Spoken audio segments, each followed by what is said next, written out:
Alhamdulillahilladzi khalaqal mauta wal hayata liyabluwakum ayyukum ahsanu amalan. Asyhadu an la ilaha illallah wahdahu la syarikalah wa asyhadu anna Muhammadan abduhu wa rasuluh.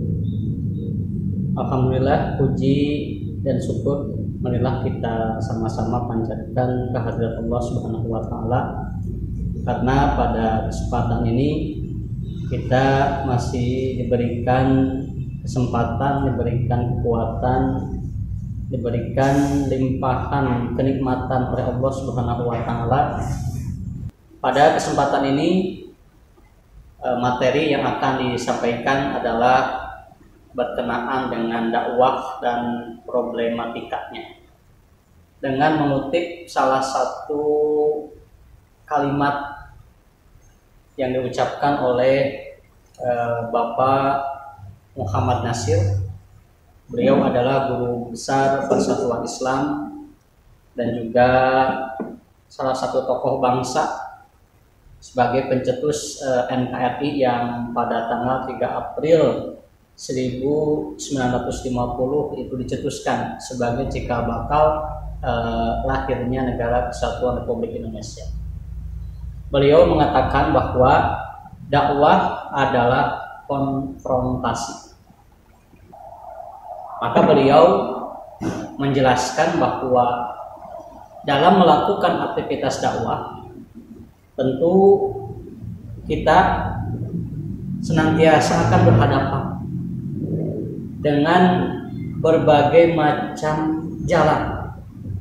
Jadi tidak hanya satu jalan saja yang kita tempuh dalam melakukan dakwah itu, tetapi juga akan menemui rintangan-rintangan, akan menemui tantangan-tantangan, juga akan menemui problem-problem dalam melakukan aktivitas dakwah tersebut. Kemudian, mengapa dakwah adalah konfrontasi? Definisi dari dakwah ini yang diungkapkan oleh Al-Ustadz Kiai Haji Siddiq Amin MBA, bahwa beliau mengatakan dakwah itu adalah upaya untuk merubah suatu keadaan tertentu menjadi keadaan lain yang lebih baik menurut tolak ukur ajaran Islam. Jadi kalau kita hubungkan dengan apa yang diungkapkan oleh Muhammad Nasir tadi dengan definisi dakwah yang dikemukakan oleh Ustadz Siddiq Amin ini, maka akan ada satu titik temu. Titik temunya adalah bahwa dakwah dilakukan untuk melakukan perubahan dari yang tidak baik menjadi baik, dari yang baik menjadi lebih baik. Nah, perubahan dari yang tidak baik menjadi baik tentu ini akan berhadap-hadapan dengan berbagai macam kondisi, dengan berbagai macam situasi yang tentu sangat banyak yang tidak menginginkan. Nah, maka dari sinilah kemudian ada 3 macam cara berdakwah. Selama ini kita mengenal bahwa dakwah itu hanyalah dengan ucapan, hanyalah dengan lisan saja. Bentuknya bisa kajian, bentuknya bisa pengajian, bentuknya bisa diskusi, bisa seminar. Nah, itu dakwah bilisan. Tetapi selain dakwah bilisan, ada juga dakwah bil kitab. Bil kitab itu ya dakwah dengan tulisan. Bahkan kalau dakwah dengan bil kitabah, tentu ini akan terus senantiasa dapat kita pelihara. Itu akan terus abadi, akan terus ada, bahkan akan terus dibaca dari generasi ke generasi. Maka ini penting, para aktivis dakwah tidak hanya menguasai dakwah bilisan saja, tetapi juga bisa menguasai dakwah bil kitabah ini. Bahkan yang ketiga, dakwah bil hal. Dakwah bil hal ini adalah dakwah yang bisa dilakukan oleh siapa saja, dengan cara apa saja, dalam bidang apa saja. Jadi tidak terbatas secara lisan, kemudian tidak terbatas secara tulisan, tetapi dengan perbuatan, dengan aksi nyata, dengan perilaku, dengan akhlak kita. Nah, itulah dakwah bil haq. Ada dua hal yang harus kita perhatikan. Pertama, dakwah itu wajib ain hukumnya. Artinya setiap orang wajib melakukan dakwah. Karena tadi dakwah itu bukan hanya bilisan, dakwah itu bukan hanya bil kitab, tapi dakwah juga dengan bilha, dengan tingkah laku, dengan akhlak. Nah, dengan akhlak inilah semua orang bisa melakukan aktivitas dakwah, bahkan menjadi sebuah kewajiban, terutama oleh kaum muslimin, oleh umat Islam.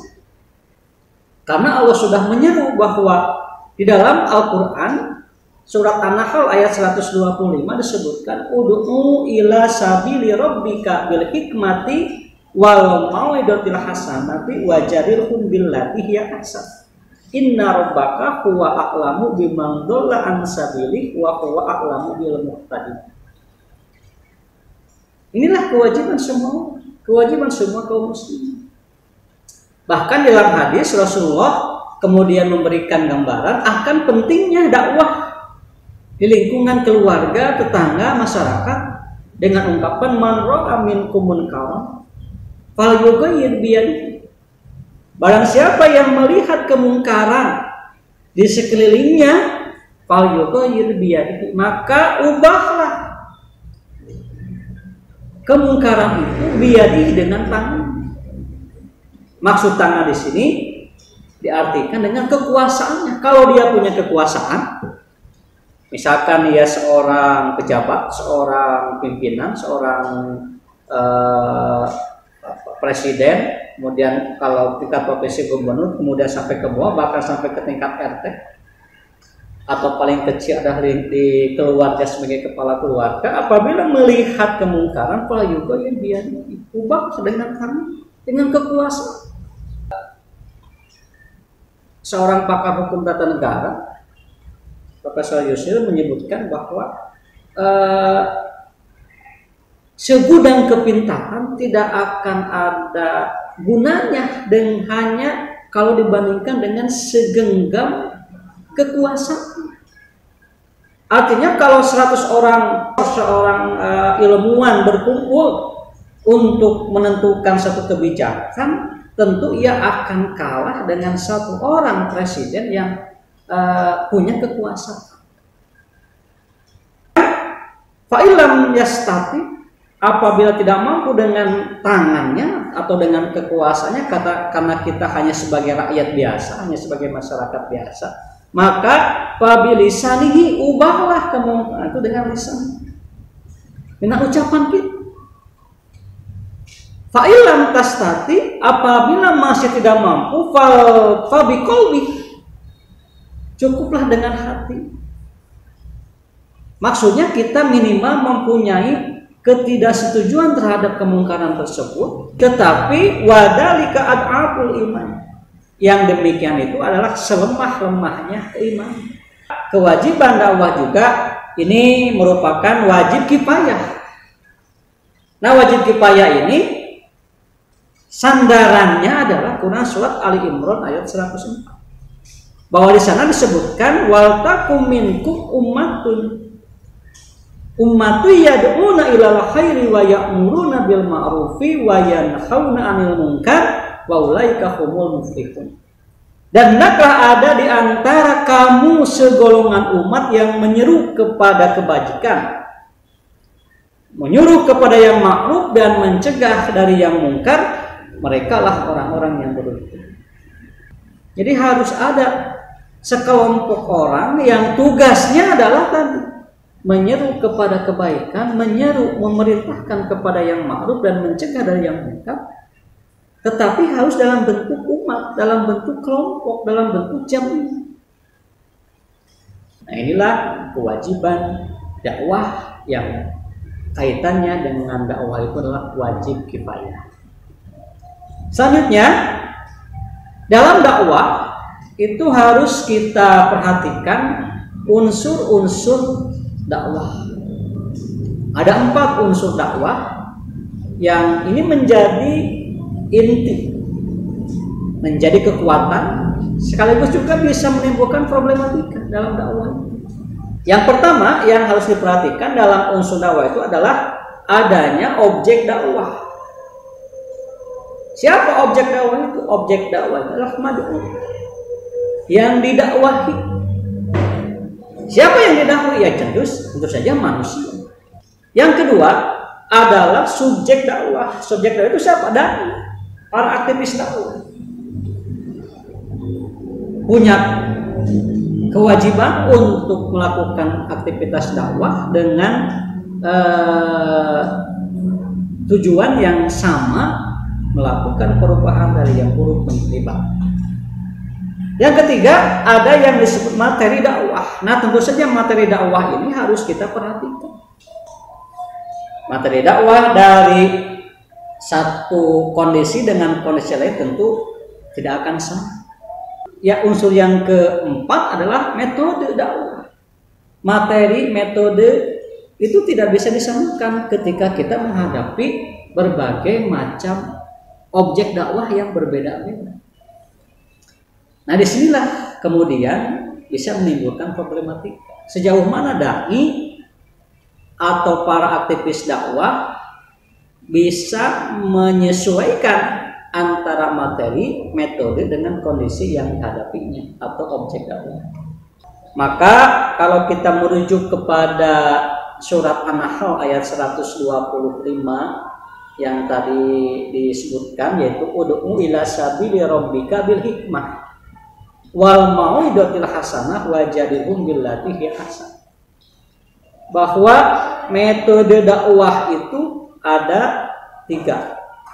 Yang pertama bil hikmah, sebagaimana ungkapan ud'u ila sabili rabbika bil hikmah. Hikmah itu diartikan pengetahuan dan kemampuan dai memahami setiap masalah yang dihadapi baik secara teoritis ataupun praktis.